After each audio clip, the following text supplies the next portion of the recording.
this time, I want to welcome Carmen Rami rez Bosca, who is a member of the Colombian House of Representatives.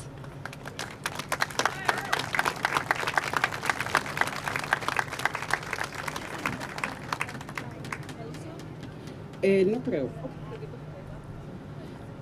Hamaya hiya wayukarirwa ota arihuna karirwa. Taneria Carmen Rami rez Bosca. Estoy dando un saludo en mi lengua tradicional, el Wayunaiki, del pueblo indígena Wayú del norte de Colombia. I was just paying respect to this traditional land of the owner of this land, the custodian of this land, as I am myself indigenous from Colombia. So we should also pay respect of the custodians of this land. My name is Carmen Rami rez Bosca. After 17 years that I have to escape from Colombia, I was living in Switzerland.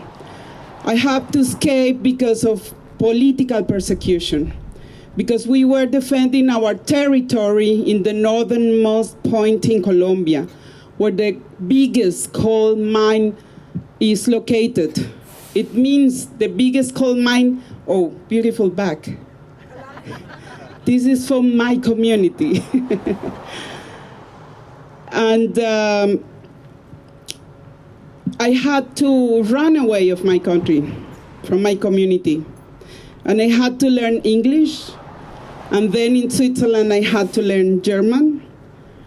And then in Switzerland, I also had to learn how the discrimination, exclusion, and xenophobia against people like us is all over the world. I want to just help my English because I'm not English speaker.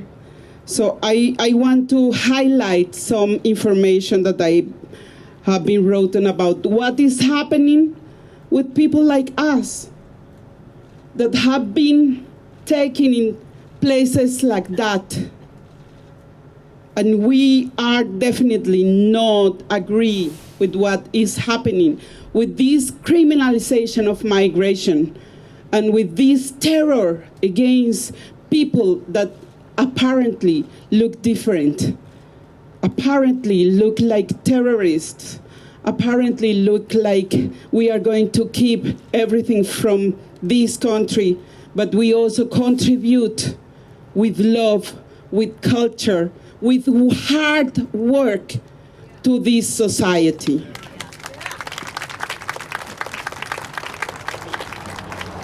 So what's happening in Florida isn't just about thought migration policy.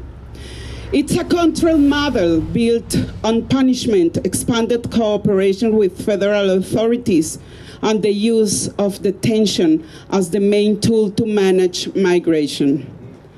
Facilities like the Chrome Service Processing Center and what people call Alligator Alcatraz have become symbols of that approach. Shame on them. This issue isn't simple detention. The real concern isn't simple detention because it's the repeated reports of overcrowding, limited access to lawyers, poor medical care, and barriers that make it hard for people to communicate with attorneys and their families. From a legal perspective, this raises serious concerns about due processes. Being held in immigration detention does not mean you lose your basic and fundamental rights. Access to a lawyer, proper medical treatment, and human conditions are not definitely options. They are legal and binding and basic obligations. Politically, Florida has moved toward a harder line and stronger cooperation with U.S. immigration, customs, and enforcement, creating a climate of fear, even terror in immigrant communities that may send a message of deterrence, but it also makes already vulnerable people even more exposed.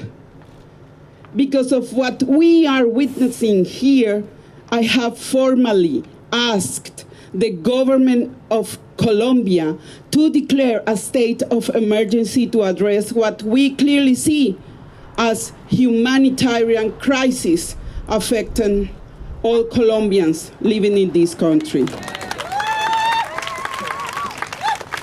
I ask Latin American countries all to do exactly the same.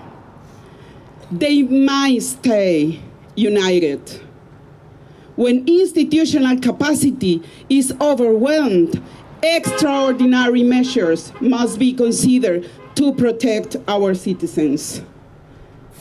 It affects families across our entire region, including families here.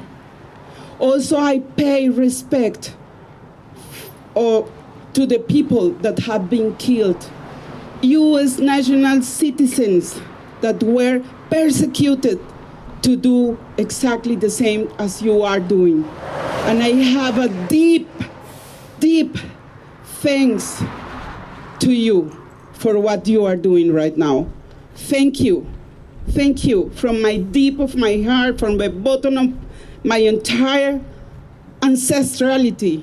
Thanks for stand up and speak up loudly. Thank you. We know this is not only about one administration. Immigration enforcement has hardened over time, but detaining migrants in United States must stop being turned into a spectacle of fear against our people.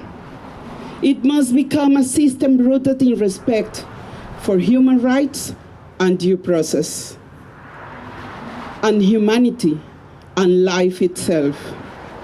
And I want to say with all of you, ni jaulas, ni miedo, derecho primero.